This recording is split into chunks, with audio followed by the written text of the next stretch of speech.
Este espacio que hoy se conforma va a ser editado con la mejor de las intenciones para proporcionar información, retroalimentar experiencias y vivencias y sobre todo conocer el punto de vista de cada uno de ustedes o el interés sobre algún otro tema que pudiéramos abordar. Hoy nos acompaña el señor Ignacio. Agradecemos la presencia de nuestro cronista local, el señor Ignacio González, que hoy nos permite sobre todo ampliar la información o conocimiento que muy amablemente comparte con cada uno de nosotros. Nacho, como siempre, agradecido por permitirnos darnos a conocer mucha información que se ha generado en nuestras comunidades cercanas. Caso específico, Calería, donde actualmente resides o residimos. Es un placer para mí esta recepción que se me hace, porque mi interés es que las nuevas generaciones conozcan el devenir de mi pueblo, que conozcan las raíces de su fundación y de las personas que han habitado aquí. Entonces es necesario que los jóvenes, los niños de hoy tengan un historial para su conocimiento.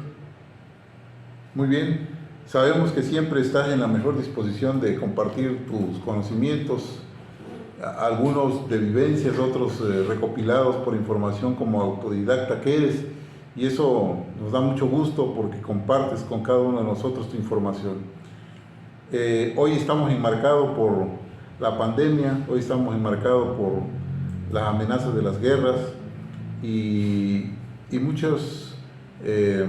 mucha parte de nuestra historia puede con el paso del tiempo perderse o no estar disponible.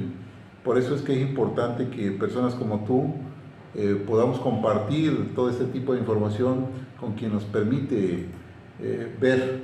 Entonces, ya hemos tenido la oportunidad de estar platicando contigo y nos has proporcionado mucha información que siempre has dicho tú, bueno, es la información que cuento, con la que he vivido, pero está sujeto a que se investigue, se verifique y esto no está muy limitado. Esto lo permites tú, que siempre lo has hecho, lo has comentado.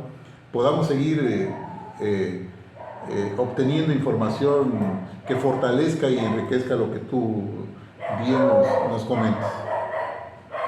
Ya nos has dicho también que los orígenes de nuestras comunidades, y no estaría de más volver a recordar cómo se origina nuestra comunidad de Calería, a qué se debe el nombre, quiénes fueron los pobladores, en fin, mucha información que a lo mejor en otras ocasiones por tiempo no nos ha permitido vertirlo de manera puntual, pero hoy me gustaría que nuevamente nos dieras datos que en otras ocasiones no hemos podido abordar por tiempo. Bueno, la población de aquí de Calería ya data de muchos años, posiblemente cerca de los 500 años, casi va al unísono con el municipio, con San Andrés Tuxtla. Antes de ser poblada por gente que vino de Europa, pues ya había gente autóctona aquí en el pueblo. Entonces vinieron luego muchas gentes de otros lados, otros lares de la República a engrandecer la población, entre ellos muchas descendientes de españoles, de franceses, de alemanes. Proliferó mucho aquí la gente. No sé si porque a mí me agrada mi pueblo, para mí yo me siento satisfecho de ser un calero, a esa gente también les agradó, ¿no? El clima, el extracto que había, ¿no? Las aguas que había, la vegetación, la fauna, todo eso quizás les agradó y vinieron y asentaron sus viviendas aquí, pero pues ya existía un pueblo de ascendencia autóctona. Muy bien, muy bien. El origen, entonces... El nombre de Calería depende del náhuatl Tenestla, que quiere decir abundancia de cal, porque aquí un tiempo me platicaban mis abuelos que se fabricó cal. cal de conchas de almejas. Muy bien. ¿Y el fin que le daban a ese material, Nacho, en aquellos tiempos? Pues lo usaban para uso local para ellos mismos y también se lo vendían a otras gentes, porque inclusive esa cal era muy buena que servía hasta para pegar piedras, hacer muros. Era una cal muy buena.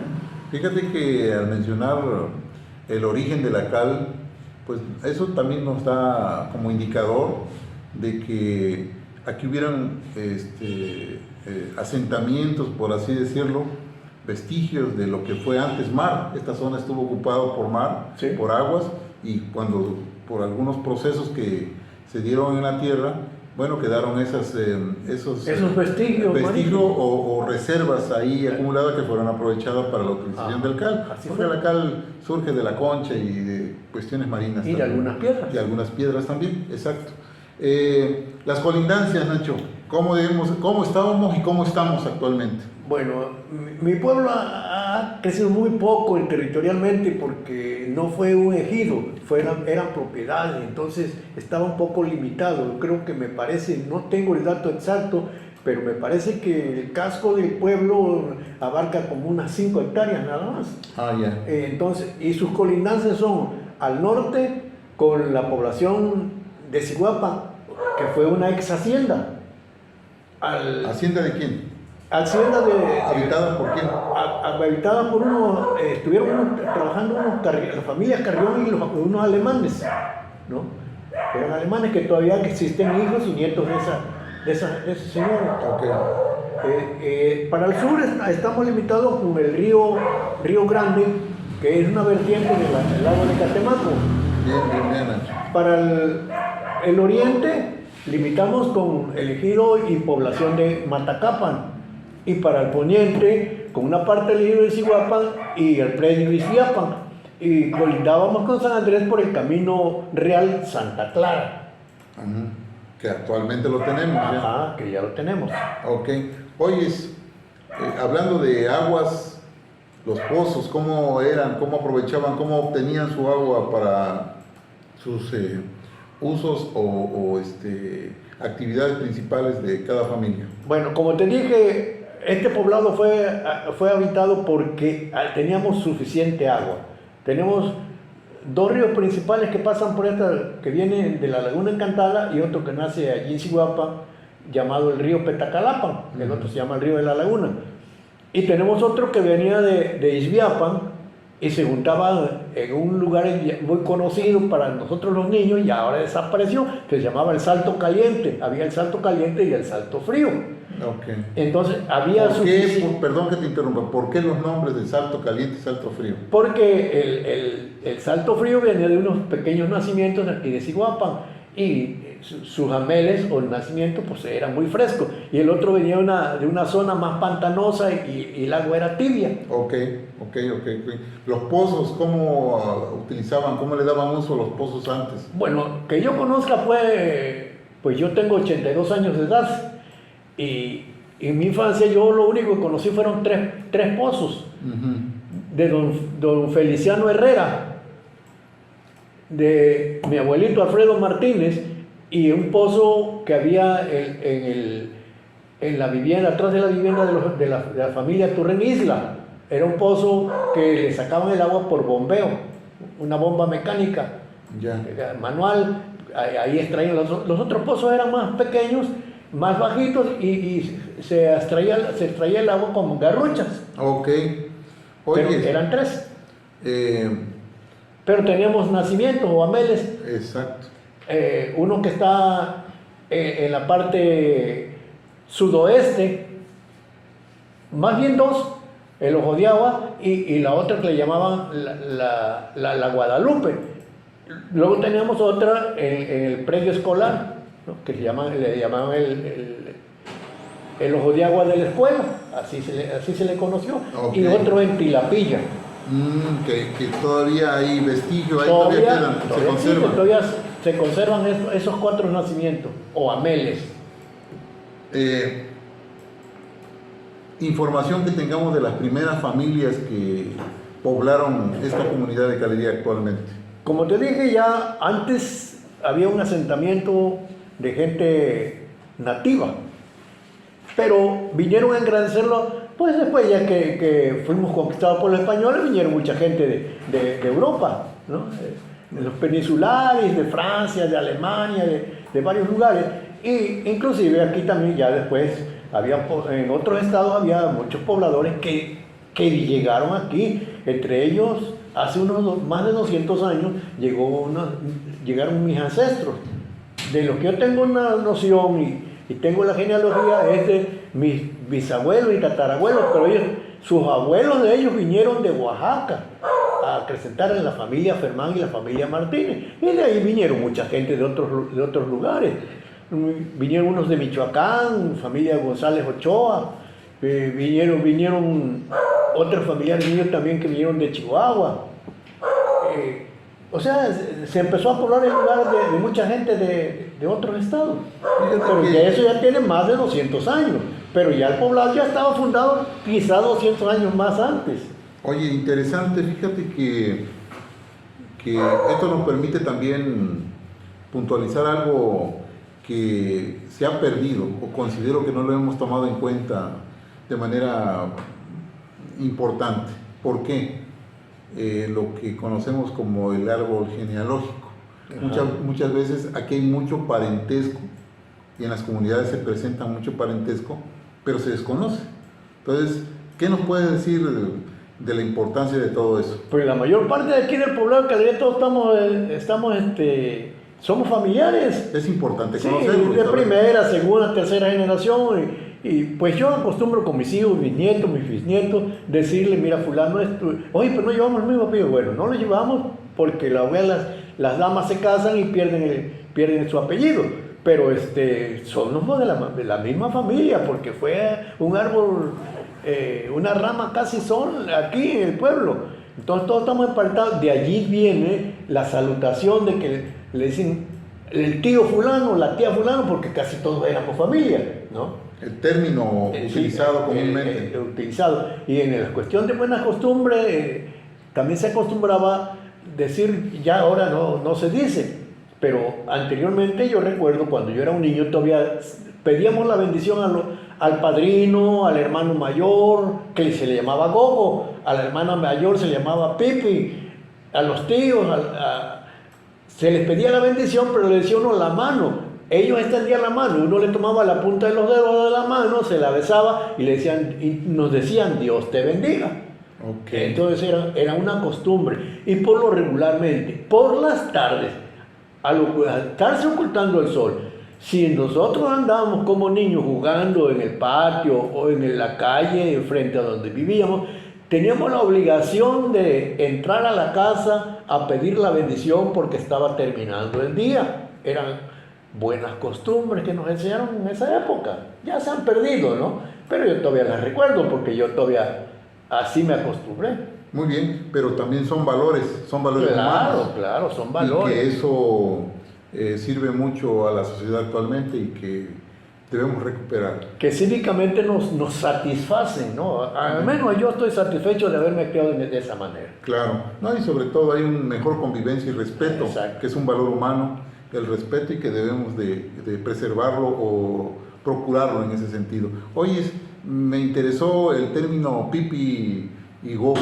¿De dónde vendrá ese, o qué información tienes con relación a esos términos? En realidad no tengo la información de dónde provenga, pero era que era muy prolífera la familia, ¿no? Tenían muchos hijos. Al menos nosotros fuimos 13 hermanos, vivimos 10, y así tuve un tío que engendró 22 hijos. Eran tan grandes la familia que las madres y los padres ya no se daban abasto y le daban cierta responsabilidad a los hermanos mayores. La hermana mayor de toda la familia era la Pipi, era la que ayudaba a criar a los hermanos pequeños, y el hermano mayor era el Gogo. Tenía una responsabilidad aunada al padre.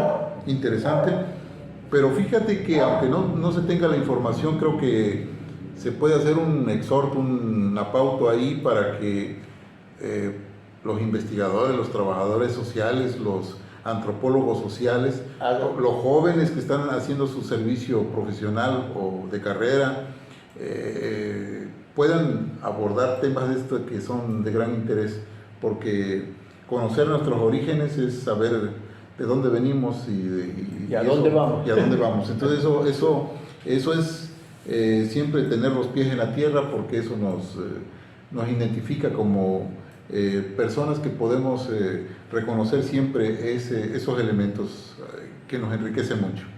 Oye, personajes que hayas por ahí tenido información o comentarios de familias o de señores ya adultos que te hayan transmitido como personajes que contribuyeron a la cuestión de la revolución, personajes en la literatura, en el canto, en fin, ¿qué nos puedes comentar de algunos que, claro, hay muchos personajes? Hay muchos personajes. Pero ¿no? bueno, por el tiempo Sí. vamos a enumerar algunos, algunos los principales, que tuvieron un acercamiento, un vínculo muy directo con esta comunidad. Aquí la familia de mis antepasados, pues cuando yo te digo que son la familia Fermán y Martínez, ellos venían de Oaxaca y quizá por eso ese acercamiento vinieron a buscarlo en la época antes de la revolución. Aquí estuvo en Calería don Hilario Carlos Salas Rivera. Estuvo aquí. Él era oriundo de Ozumba, Oaxaca. Ok. Él estuvo aquí y tuvo mucha amistad con don Apolinar Martínez Fermán, que pues en ese tenían ciertas comodidades económicas y solventaron parte del movimiento revolucionario, allá por 1913, 1915, antes de la revolución del 20. Aquí estuvo también aquí don Miguel Alemán González, Mira, que fue padre del expresidente Miguel Alemán Valdés. Mira que... Ellos aquí estuvieron en Calería. Y también estuvo un maestro que traía un movimiento agrario, que inclusive aquí esta calle que está aquí alrededor de nosotros lleva su nombre. Es Enrique López Huitrón. Enrique López Huitrón, él fue asesinado ahí por Cebadilla, un lugar que se llama Nompita. Ahí lo emboscaron. Gente que era contraria al movimiento que él traía. Fue en la época de los Lombardo Toleranos, pero según tengo yo entendido. Importante sea que es cuna toda nuestra zona, en especial nuestra comunidad, de personajes que han trascendido en nuestro país, ¿no? Sí. Más moderno, o sea, más actualmente, pues hicieron otros señores, por ejemplo, muy reconocido don Faustino Moreno Martínez, más conocido por Don Yito, o el tío Yito. Don Yito. Era un hombre que conocía mucho de herbolaria y sabía curar las mordeduras de serpiente y de algunos arácnidos. Mira, interesante. Otra señora también dedicada con mucho conocimiento, de esas personas que se llaman de conocimiento, sí, que conocía mucho de medicamentos de hierba, doña Berta Telona Pucheta. Muy bien. Acaecido su muerte hace unos 10, 15 años apenas. Mira. Ahora otra señora también que fue partera de aquí del pueblo, muy reconocida, doña Isabel Escribano. No, tuvieron un desempeño muy importante en la partera. Sí, pues no había clínicas. No había, eran las que se dedicaban a los partos, a atender a las damas que iban a dar a luz. Y me imagino que un gran respeto hacia esas personas. Claro, la mayor parte de los niños que crecían se les llamaban mamás, les decían mamá. Mira, interesante. Sí. Por respeto. Por respeto. Sí. Y tenían una función muy importante socialmente aquí en la comunidad. Qué bueno, unos personajes que hicieron su aportación. Sí. De los primeros maestros, las primeras escuelas, cómo se fueron dando los procesos, cómo se constituyó la educación aquí en nuestra comunidad. Bueno, yo ya no conocía esa escuela. Me platicaba mi abuelito que aquí en el centro aquí junto al parque, hubo una escuela particular hecha de madera y tarima. Y el primer director de esa escuela se llamaba don Manuel Moreno David. ¿De dónde era? Él era, seguramente creo, de San Andrés Tuxtla, pero sus orígenes por sus padres, que no sé de dónde habrá venido, pero él radicó en San Andrés. Después de él estuvo doña Guadalupe Turrén Artigas, hermana de que fuera diputado don Aristeo Turrén y de don Francisco Turrén, hermano también de don Aristeo Turrén Artigas. Ella fue la segunda directora de esa escuela. Posteriormente, ya para cuando iba a desaparecer, estuvo doña Florinda Isla. Bien, bien. Y ya de ahí estuvo una escuela allá en donde está ahora la propiedad de la escuela Manuel Turrén, pero era una escuela que estaba junto al río. Yo todavía conocí vestigios de esa escuela porque yo anduve en la siguiente, que ya fue un galerón de madera muy grande. Pero en la primera escuela la dirigió un maestro campechano llamado Matías R. Alvarado. Su pareja era doña Concepción Medina, que fueron maestros de una generación de caleros. Mi padre, don Pedro Rojas, don Juan Cadena, doña Susana Fonseca, don Longino Rojas, todos ellos fueron discípulos de esos maestros. Interesante. Y muchos otros maestros que han transitado. Sí, después vinieron ya después, cuando yo anduve en la escuela, de 7 años, pues para mí el director de esa escuela ya en esa época era el profesor Rogelio Sánchez y su esposa se llamaba Micaela. Mira, luego vinieron muchos y luego yo también me radiqué de aquí del pueblo y vinieron muchos maestros que ya no conocí. Sí, finalmente eso son procesos que va teniendo nuestra comunidad y que hicieron una gran aportación sin lugar a duda dentro del acervo de la formación cultural y educativa, ¿no? Sí. González, que muy amablemente va a proporcionar una serie de vivencias e información que ha recopilado. Por lo vasto de la información, vamos a tenerlo que realizar en diferentes cápsulas. Los vamos a invitar que vayan consultando cada una de las cápsulas que se van a ir publicando para información de cada uno de ustedes. Pues damos continuidad a esta charla con nuestro cronista local de la comunidad de Calería, nuestro amigo Ignacio González, bien conocido por muchos en nuestra comunidad como Don Nacho. Le digo Nacho por respeto, porque lo estimo y lo quiero mucho, y sobre todo por siempre la disposición que tiene. Pues esa estimación es correspondida también de mi parte. Sí, lo sé, Nacho, lo sé. Y nos mereces un respeto muy especial. Hay muchas cuestiones que quisiéramos seguir abordando y lo vamos a abordar porque tengo por seguro que quienes te logren ver, pues, y están fuera de nuestro país, hay muchos que te ven y están fuera de nuestro país. Un saludo, por cierto, a todos ellos. Y algunos fuera del estado, algunos fuera de nuestro municipio, que también en su momento le va a ser de referencia toda la información que tú amablemente nos proporcionas y que quedará ahí como testimonio para que futuras generaciones puedan hacer de ella el mejor uso posible. Así es. Las culturas tienen que ir cada vez enriqueciéndose y sobre todo el acervo cultural, si tenemos la información hay que usarla, ¿no? A mí me han llamado mucho la atención cuestiones muy visibles en nuestra comunidad, como es el tamarindo, y que por ahí pasamos todos los días y que de chamaco lo vimos, pero ¿qué información tienes del tamarindo? ¿Cómo se dio? ¿Lo sembraron? ¿Nació?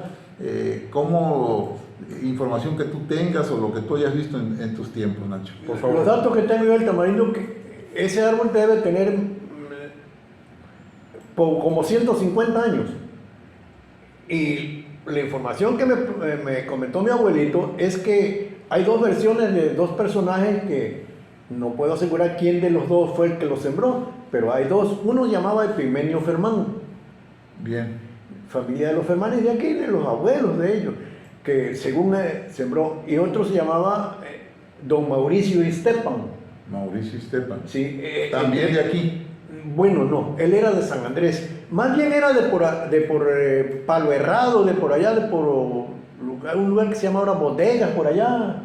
de esos rumbos vinieron los Ixtepan, Ok. pero radicaba creo que posiblemente en San Andrés y vino y dijo que sembró, quizás porque le tenía cariño al pueblo o porque estaba recién fundada la iglesia de San Isidro, porque esa capilla debe tener más de 150 años.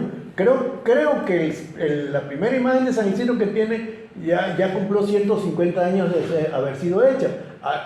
Por allí hay un joven que tiene los datos exactos. Yo los tengo, pero pues no los recuerdo ahorita y como ya no puedo leer, ya no puedo buscar la fecha, pero debe tener como 155 años de haber sido traído. Ahí está, en un pequeño pergamino que tenía en la cabeza, al caerse se rompió, ahí apareció ese pergamino. ¿Se rompió quién? Se rompió la cabeza de San Isidro porque se cayó. Sí, Es San Isidro. un San Isidro pequeño. De su origen de San Isidro. Sí, exacto. Entonces, pues para esa época más o menos va el tamarindo, ¿no? Bien. Y por cierto, la vez pasada nos dabas algunos datos de el origen de San Isidro, quién lo había donado y... Pues ahí está el nombre del señor, ahí está el nombre del señor. Todavía me parece. Sí, ahí está el nombre del señor que lo hizo, ¿no? Él era un artesano que hizo la imagen de San ¿De Isidro. dónde? Pues creo que era de San Andrés. De San Andrés. Sí. No tienes la información. No tengo la información. Claro. Sí, porque apareció ahora que se rompió, se cayó, se rompió la cabecita y adentro estaba un pequeño pergamino y ahí están los datos del que lo hizo y la fecha. Muy bien. Bueno, ahí para que quien guste Sí, se puede corroborar sí, la información. Hay un joven que es el encargado de la iglesia, don Aldo, de la familia Bustamante. Bien. Sí, como no, Sí. es conocido el joven Aldo. Las casonas, ¿no? La casona. Pues fueron fabricadas por gente de los españoles, ¿no? Que querían tener una vivienda, porque aquí la vivienda pues eran de cañas, de cerca de tablas y techo de palma y de zacate.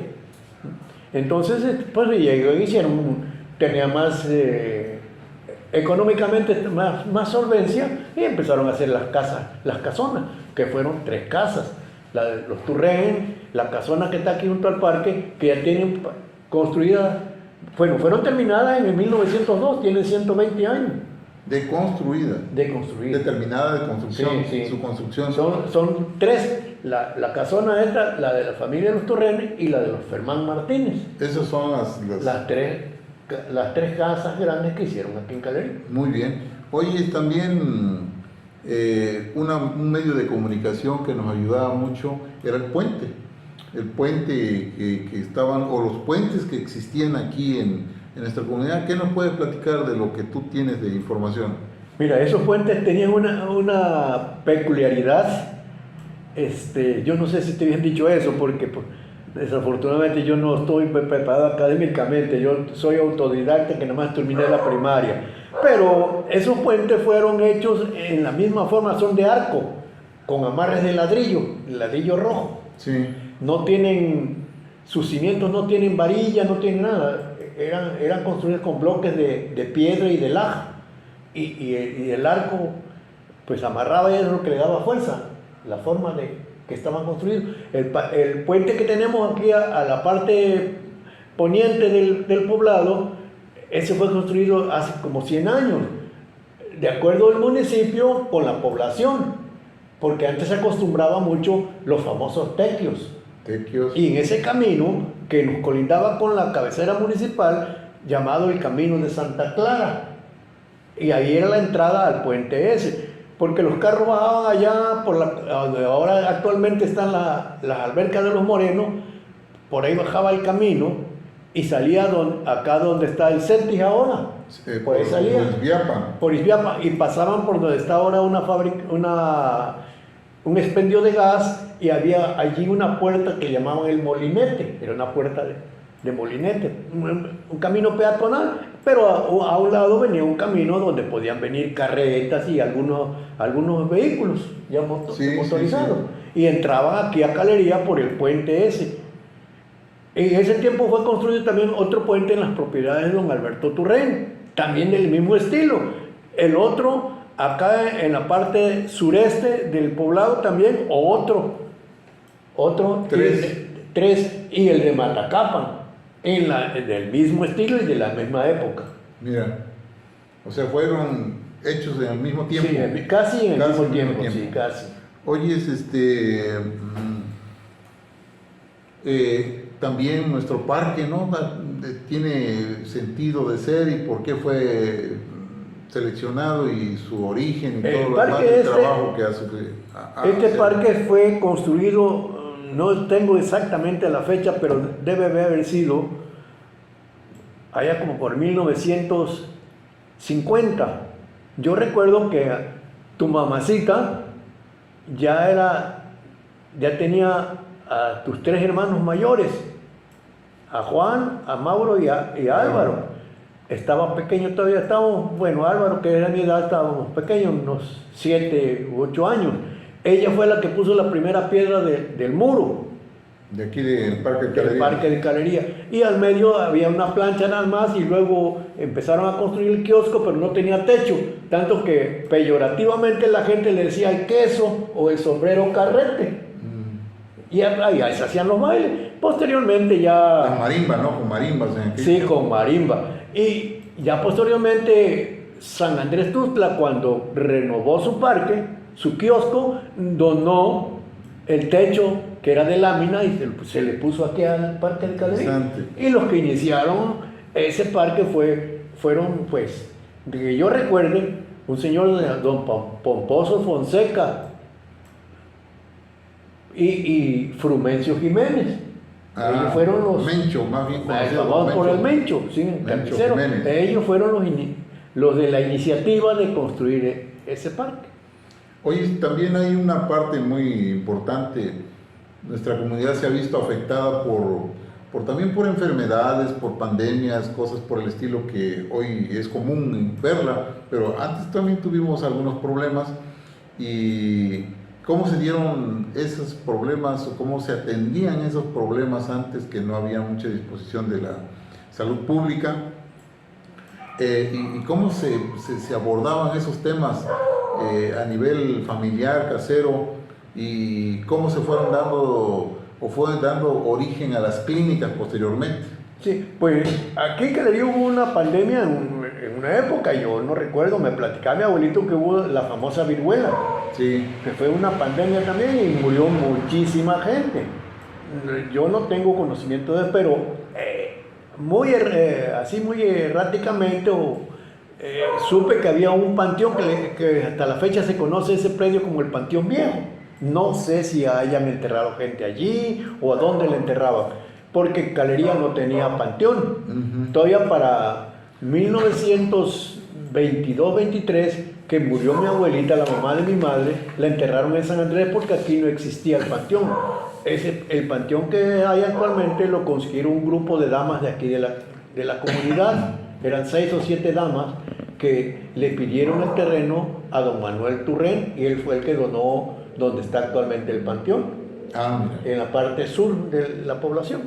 ¿Y las clínicas, primeras clínicas, o cómo fueron surgiendo? Pues aquí se trabajaban las clínicas por medio del gobierno que se llamaban servicios sociales, le llamaban.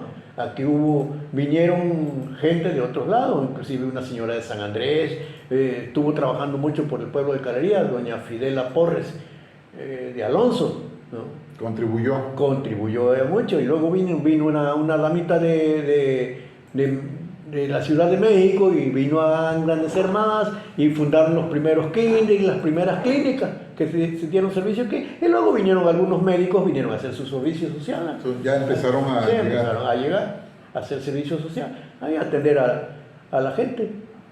El partido de Calería, muy conocido en nuestra zona como dentro del territorio, partido de Calería, así se le conocía, ¿no? Antes, era una denominación que se le daba a ciertos territorios, ¿no? Por ejemplo, algunos eran cantones, ¿no? Como San Andrés, el ex cantón de los Tuxtlas.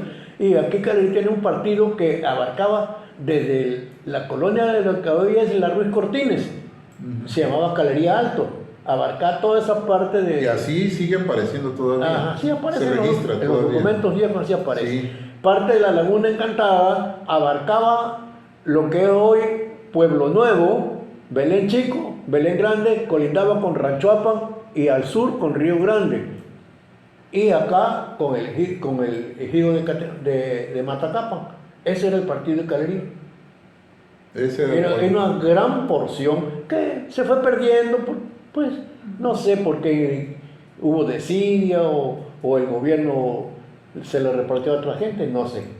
Pero todavía existen documentos y yo todavía alcancé a ver un título de propiedad de ahí de Belén Chico, que dice Partido de Calería. Partido de Calería, sí. En una notaría yo vi ese. Sí, ese llegué a tener documentos de manera oportuna y pude documentarme que esa denominación así está sentada. Bien, hoy hay algo también muy importante que se ha dado aquí en nuestra comunidad. Si bien es cierto, hoy un cultivo que pues ha dado fama a nivel nacional e internacional es el tabaco, pero también antes han existido otros cultivos aparte del maíz, el cacao y cosas por el estilo, ¿no? Sí. Bueno, eminentemente el pueblo aquí Calería es agricultor. Muy potencial. Sí, porque se dedicó siempre a la agricultura. Del tabaco ya muchísimos años. Yo creo que mínimo unos 150 o 200 años que se ha trabajado el tabaco. Antes lo sembraban toda esa parte de Comoapa hasta lo que hoy es Matalapa, Monterrey, todo eso. Todos sembraban tabaco y Calería también sembraba una porción que pues entonces era entregada a las familias más pudientes, los Carriones y todo eso. Después vinieron aquí unos descendientes, los señores Turren, y empezaron a seguir con el cultivo. Pero aquí se sembraba maíz, frijol, arroz, caña, plátano. Cacao, sí, tierras muy prolíferas para la agricultura, ¿no? Desafortunadamente se ha perdido ya todo eso, ¿no? Ya ahora todo lo compramos. Sí. Pero antes se sembraba la famosa milpa. Exacto. La milpa porque ahora vulgarmente dicen elotes traídos fresquecitos de la milpa. No, son desde el maizal. La milpa consistía en una pequeña porción de tierra, lo que tuviera el campesino, 1 hectárea, media, 2 hectáreas, la sembraba, pero era el cultivo del maíz, frijol, calabaza, chícharo, chile, y todo lo que, el chícharo casi lo sembraban alrededor, pero cosechaban al unísono todo eso. O sea que tenía la gente para comer lo suficiente, para mantener una familia de 8 o 10 gente, con lo que sembraban en 1 hectárea, porque esa era la famosa milpa.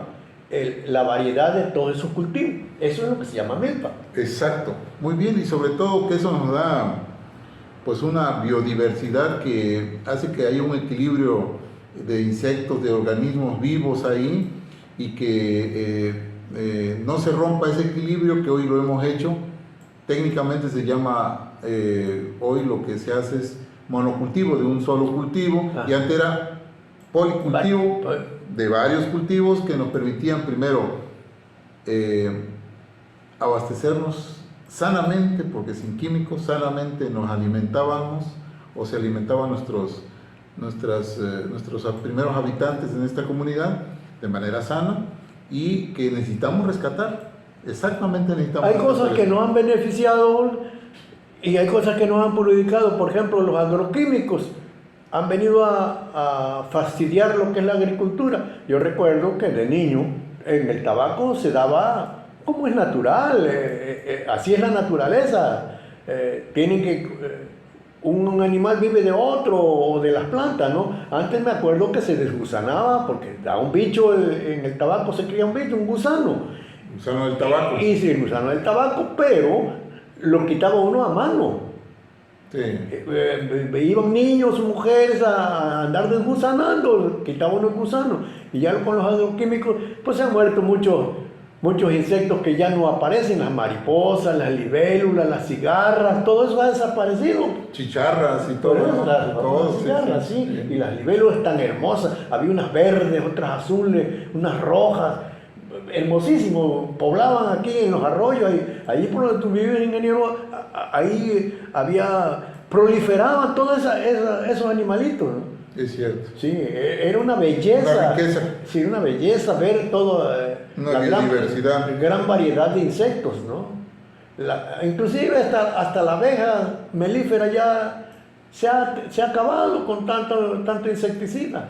Sí, se ha afectado. Sí, ha Y al afectado afectarse los organismos polinizadores, estamos atentando contra nosotros mismos. Estamos Exacto, sí. atentando contra nosotros Sí, mismos. porque ya por eso decidió yo, ¿por qué la milpa ya salieron las mazorcas dicen aquí, tan vanas, por pocos granos? Pues porque no hay polinización, ¿no? Así es, y sobre todo que la química ha entrado tanto como también el mal manejo de los recursos naturales nos ha afectado.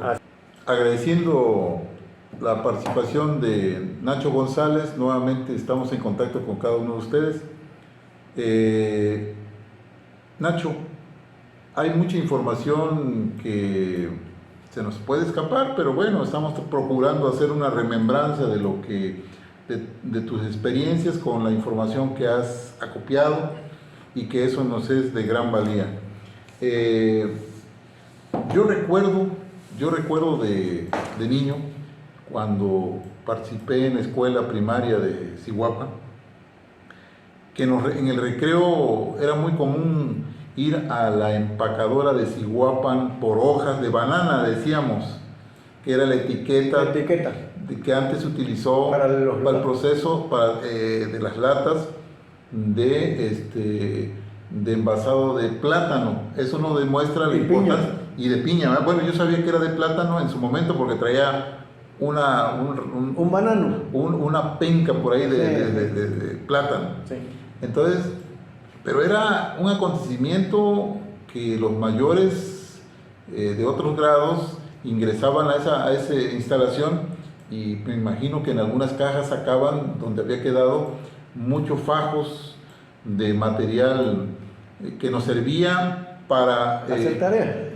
Para hacer nuestros cuadernos. Sí. Se cosían, porque no había material, se cosían, y cómo era de utilidad ese material para escribir, y sobre todo que era un gusto poder traer un cuaderno de la empacadora con el banano impreso, porque era un gusto poder traer, se miraba muy bonito el material, y aparte de mucha utilidad por la economía también de nuestros pueblos que asistíamos a la primaria, y que nos daba mucho gusto. Entonces ahorita recordé que esa parte también en nuestra hermana comunidad de Zihuapa, pues fue parte de nuestra vivencia en lo personal. Pero ¿qué nos puedes comentar tú de ese salón, de ese lugar que se fue transformando? Eso que me comentas yo también lo viví, porque yo soy mucho mayor que tú, varios años, ¿no? Y creo que te llevo como 15 años mínimo o más.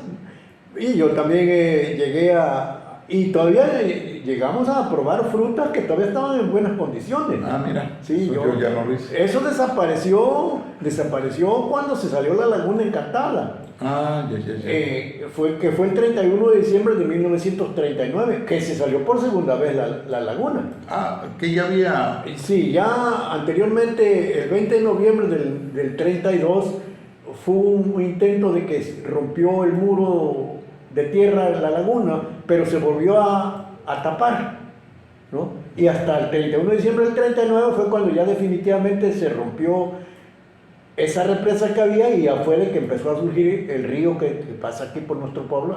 ¿Actualmente? Sí, pero fue el 31 de diciembre del 39. Y luego ahí procesaban todo. Allí procesaron toda la fabricación, el empacado de fruta, piña y plátano. Y creo que también frijol. ¿Y la piña lo traían de qué? La traían creo que de Isla. Bien, pero el plátano sí era... El plátano era de la región. De la región. Aquí se sembró mucho plátano.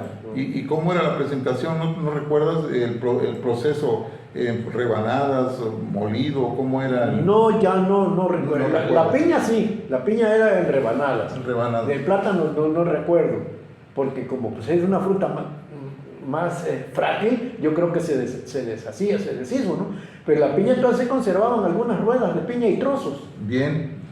Yo también recuerdo que el 15 de septiembre era una celebración en Zihuapa, en el salón de eventos, que era ahí la empacadora, porque, o no sé si no era la empacadora, pero yo recuerdo que era la orilla de la carretera. Muchas veces se hizo en la empacadora. Y ponían matas de matos de plátanos, adornadas con cadenas de con de cadenas de papel china, China.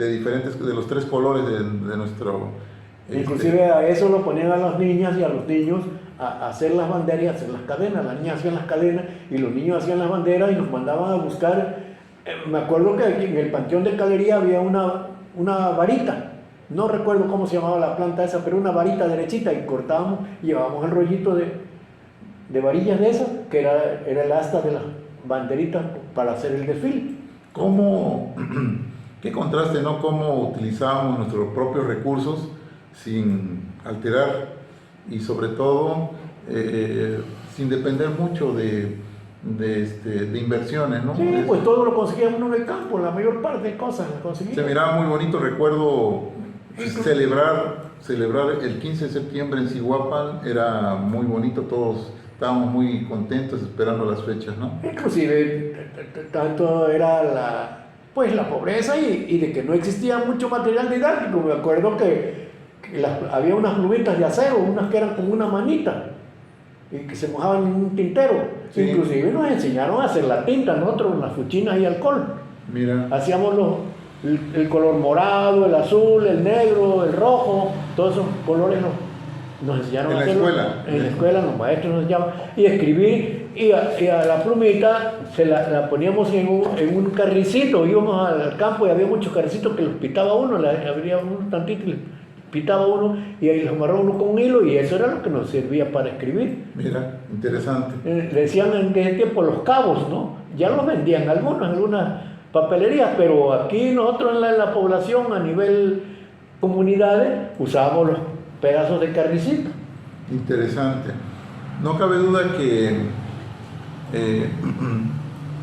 toda la riqueza que tiene nuestro pueblo es de gran valía, es importante y sobre todo que ha trascendido. Esperemos que las nuevas generaciones también se aboquen a cuidar esta parte tan importante. Y hablando de cultura y tradiciones, ¿por qué no recordar que las fechas claves de nuestra celebración del santo patrono de la comunidad de Calería, San Isidro Labrador, pues el arrayán, las detonaciones que todavía veo que se siguen haciendo por la familia, Tepash, ¿no? Según tengo Sí, entendido. creo. Pero bueno, importante, ¿no? Lo importante, platícanos del arrayán, platícanos de Las fiestas titulares de aquí del pueblo, las que se acostumbraban era el 15 de mayo, 24 de diciembre, eran las principales festejos que se hacían. Y la de San Isidro, 15 de mayo, había penitentes que hacían promesas porque algún milagro que por sus creencias se comprometían a ir unos días antes del 15 de mayo al San Martín, al Titepec, a buscar la planta de la arrayán que allá se daba. Y ya luego cada uno de los penitentes traía un rollito a las espaldas. Y cuando ya venían, les avisaban que ya venían llegando, se hacía una salva alrededor del parque de pólvora.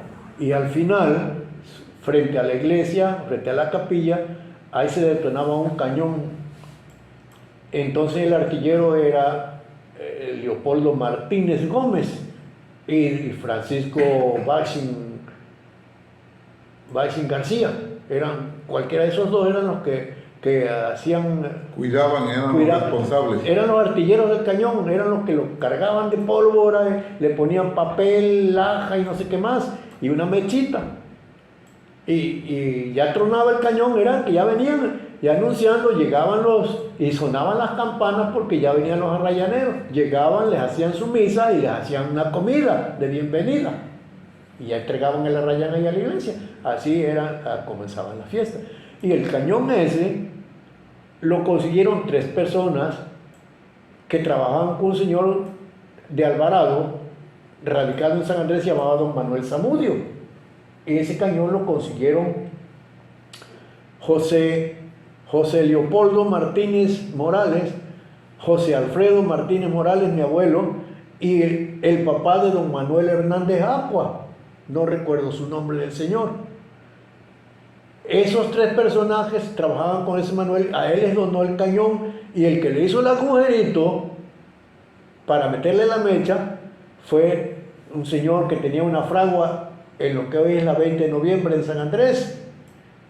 Se llamaba don Canuto Chontal, originario de Comoapan. Él fue el que hizo el agujero.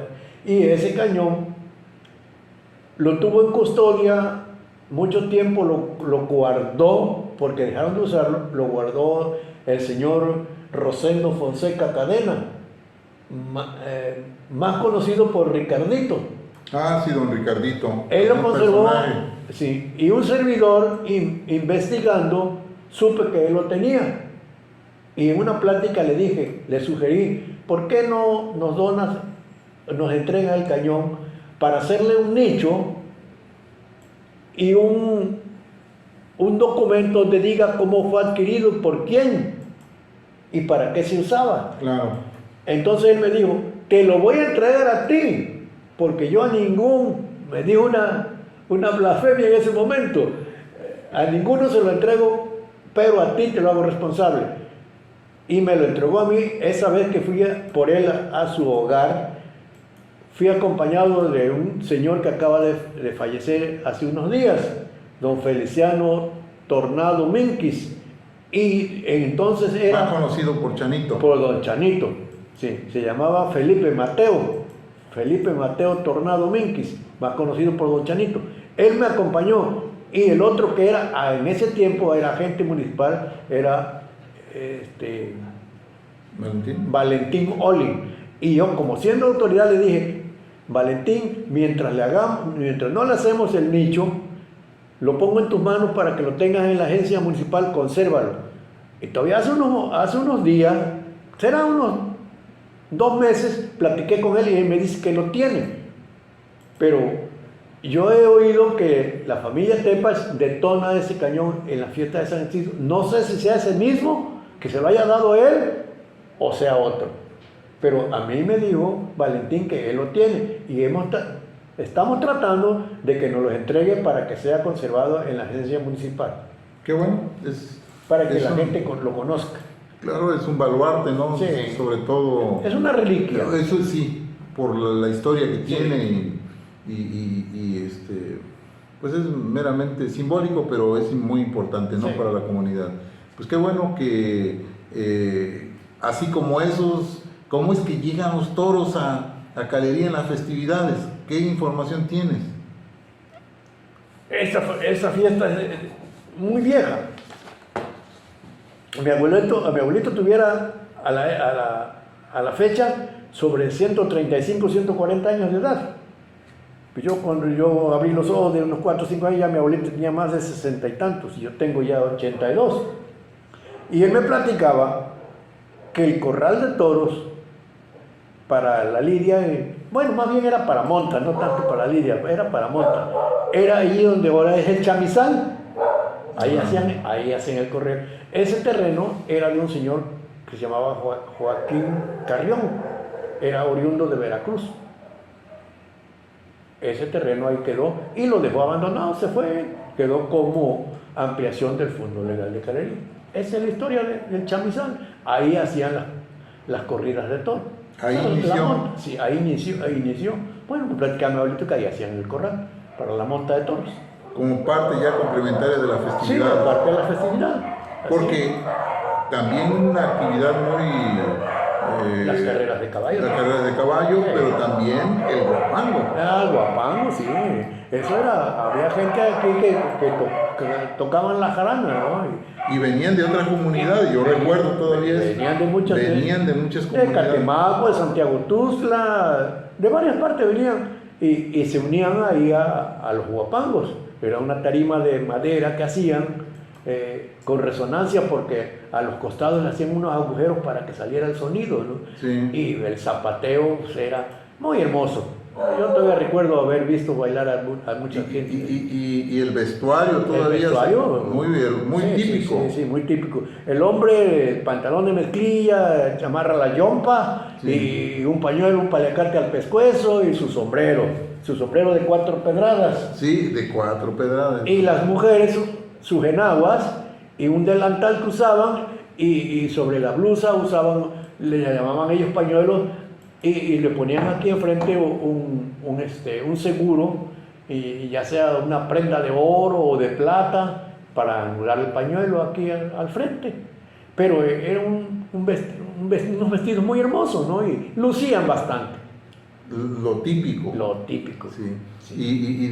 Así como también típico es la comida, ¿no? Sí, ¿no? En comidas hay cuestiones de una riqueza muy vasta aquí en nuestra zona, ¿no? Sí, me decían que cuál era la alimentación, me decían, los niños me preguntan, le digo, bueno, pues de la alimentación es muy variable, le digo, pues el mole ha existido toda la vida, los tamales, el famoso picadillo ranchero que se hace con carne picada y chayotes, ¿no? Sí. Muy rica, y la engruesan tantito el caldillo con poquito de masa. Muy bien. Sí, y luego con chilitos verdes, no, oye, qué riquísimo eso, con tortillas hechas a mano, de maíz, riquísima. El mole verde de Acuyo. El mole verde de Acuyo también. Sí, sí. Y aparte tiene propiedades. Sí. Dicen que la salud entra por lo que comemos, y es cierto. Así es. Nuestros ancestros o nuestros antepasados comían muy sano, muy sano. Las gallinas y los pollos eran criadas en el patio de la casa con maíz, ¿no? Sí, muestra de que todavía tenemos personajes o habitantes que rebasan los 100 años, y aquí en nuestra comunidad, que ya son pocos, pero que eso nos demuestra pues sí, aquí, la alimentación. Aquí, allá en Calería, ya gente que se acerca a la centuria ya son pocas. Una de ellas es tu mamacita, ¿no? Mi tía, que tiene ya 103 años, que cumplió 103, el 7 de octubre cumplió 103 años. A mí no se me olvida su fecha porque siempre me ha gustado celebrarla, su cumpleaños con ella. 103 años, y pues ya de allí creo que mi suegro, que tiene 96 años cumplidos ya también, ya son gente grande. Sí. Ya hay pocas. Hay pocos. Sí. Pero es importante saberlo también, ¿no, Nacho? Sí. Importante conocerlo, pero bueno, son parte del ciclo de vida. Hay muchas cosas muy importantes, y como parte del ciclo, cuando se cierra este ciclo, pues tenemos que ir a un lugar a descansar. ¿Cómo se origina nuestro panteón? Te comenté hace un momento que Calería no tenía panteón todavía para 1923, que muere mi abuelita, la mamá de mi madre. La tuvieron que enterrar en San Andrés porque aquí no existía el panteón. Entonces unas damas de aquí de la población se reunieron para hacer una solicitud a don Manuel Turrén, y fue entre ellas era doña Guadalupe Medel, doña Alejandrina Cárdenas, doña María Gutiérrez, doña Guadalupe Medel, doña Carmen Telona, doña Luz Flores y Esperanza Cruz. Ellas fueron a solicitarle a don Manuel Turrén que le donara un terreno para el panteón, y fue con todo gusto les donó. Era una persona altruista. Él donó el terreno donde está fundada la escuela Manuel Turrén también, por eso lleva su nombre. Ese terreno lo donó él, y el panteón. Muy bien, muy bien. Fíjate que hace rato hablabas. Inclusive, en ese panteón está enterrado un pariente mío, Ramírez Martínez. El mismo día que enterraron a él, enterraron a una señora que se llamaba doña Gregoria Caisba Isba, que fue madre de un señor, un ancianito, que ya también murió hace muchos años. Hace como 50 años que no murió el señor. Don Manuel Lucho. Su madre de ella está enterrada en la esquina sudoeste. En la mera esquina, ahí están enterrados. Fueron los primeros 2 que enterraron ese panteón. Debe haber sido allá por 1900, 23, entre el 23 y el 25, por allí. Son los que fueron sepultados. Inauguraron allí el panteón. Sí. Ah, muy bien. Fíjate que como hay información que tú de manera muy puntual y amable nos compartes, que seguro será de utilidad para muchos estudiantes también. Ingeniero, todo esto que estoy comentando está sujeto a investigación porque yo fui consiguiendo algunos datos porque desde niño me nació esa curiosidad. A mí me criaron mis abuelitos. Yo abrí los ojos ya creyendo que mis abuelitos eran mis padres. Me dijeron, no, somos tus abuelos. Pero yo me crié con ellos porque ya cuando yo tenía 1 año y medio ya iban a ser mi hermano. Y entonces ellos me criaron hasta que me hicieron hombre. Claro, claro. Hasta adulto. Yo me crié con ellos, con mis abuelitos. Me decían, fulano, Ricardo y Anelina son tus padres.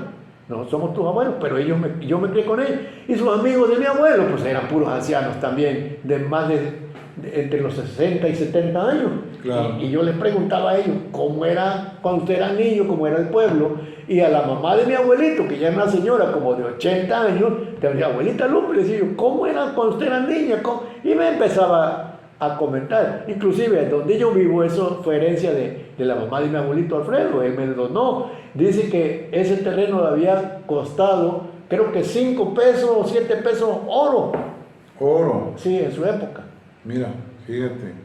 El real y todo eso sí, se manejaba en eso. Sí, se manejaba, ese era el sistema de moneda, el tlaco, la chica, el real. Todo eso. Sí, eran medidas monetarias y también las medidas de peso pues eran distintas, la arroba, la fanega, el quintal, todo eso que ya fueron desapareciendo. Sí. Pues hay mucha información que podemos seguir platicando y qué mejor que quienes nos estén viendo pudieran sugerir algunos temas que con todo gusto, que sí. pudieran, si tú nos los permites, que nos hagan llegar a este medio su solicitud o propuestas de algunos temas muy puntuales que quisieran saber y dentro de tus posibilidades aprovechar para que nos proporciones ese tipo de información, Nacho, de manera muy amable. Tú siempre lo has hecho y no creo que hoy sea una excepción. Siempre lo vas a hacer, yo sé que... Estoy con la mejor disposición, que lo que sugieran y quieran, pues si tengo el conocimiento, con todo gusto lo compartimos. ¿Por qué? Porque también comunidades como Comoapan, Cihuapan, Matacapan han tenido su historia y sobre todo sus personajes y cosas que han contribuido al desarrollo de nuestro aunque entorno. son pueblos más jóvenes, ¿no? Sí. Porque Cihuapan debe tener sobre 120 años de fundado y Comoapan como 160. Bien. Ahí los primeros pobladores de Comoapan radicaron primeramente en Besuapan. En Besuapan. Allí. Y ahí bajaron. Pero, hablando de Comoapan, ¿qué no acordarnos del famoso autobús cuando decía ahí viene el azul? Ajá. O cuando don Juan Pava... La estrella y el cometa. Todo eran para poder viajar nosotros quienes tuvimos la oportunidad de formarnos en San Andrés, en la Cantón o en la Landero, o algunas otras instituciones que han hecho y han formado buenos personajes que han servido a la sociedad en diferentes ámbitos, pero nosotros de la comunidad salíamos con nuestro morral y nuestros libros y decían, apúrale porque viene el azul, ya viene el azul, que era de una familia, si no mal recuerdo, Domínguez de Comoapan, ¿no? Pues sí, que fueron Domínguez Hernández. Invirtieron y pusieron su servicio, o bien cuando decía ahora el autobús que sigue porque no eran tan frecuentes. Pero anterior de eso hubo unos carros de don Joaquín Nandi de los Verdón, de Catemaco. Ya.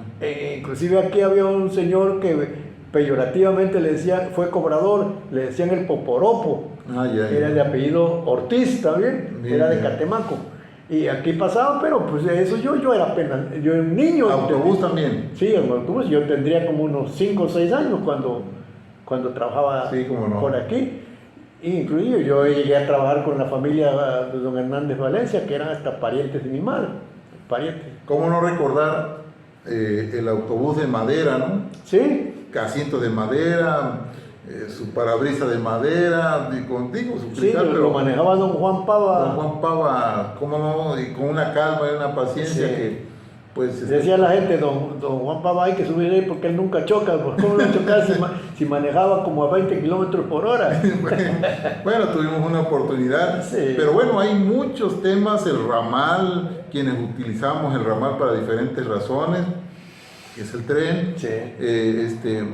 Hay más temas, hay muchísimos temas, pero bueno, el tiempo se nos acota, vamos a... Yo todavía llegué a viajar a la Ciudad de México en el ramal de San Andrés, a Rodríguez Clara, de Rodríguez Veracruz y Veracruz México, Mira. por el interoceánico y por el mexicano. Mira. Que había 2 líneas. Vaya.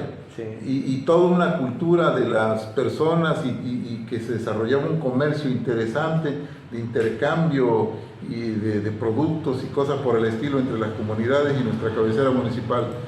También nuestra región ha sido fuente de escenarios para grandes filmaciones de películas, documentales y cosas por el estilo. Hay mucha información y hoy nos permitimos concluir esta otra edición, no sin antes agradecerte el espacio, agradecer el espacio a quienes nos permiten hacer la grabación también, porque Y por fortuna somos el paso obligado para el turismo que va a visitar la cascada del Salto de Yipantla. Sí. Somos un paso obligado. Así es.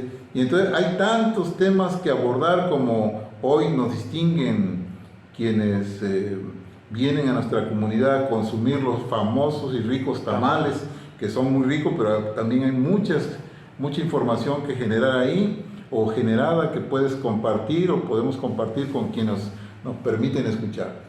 Entonces hay diferentes temas, hay más temas, pero bueno, qué mejor que interactúen quienes nos están viendo o te van a ver con tu comentario o tu intervención y que sugieran qué temas pudiéramos abordar de manera responsable, lo vamos a hacer. Y si lo conozco la respuesta, pues con todo gusto, ¿no? Claro, entonces vamos a hacer como siempre esto ameno y de que pueda ser de utilidad a cada uno de los que hoy nos permitieron llegar a sus casas.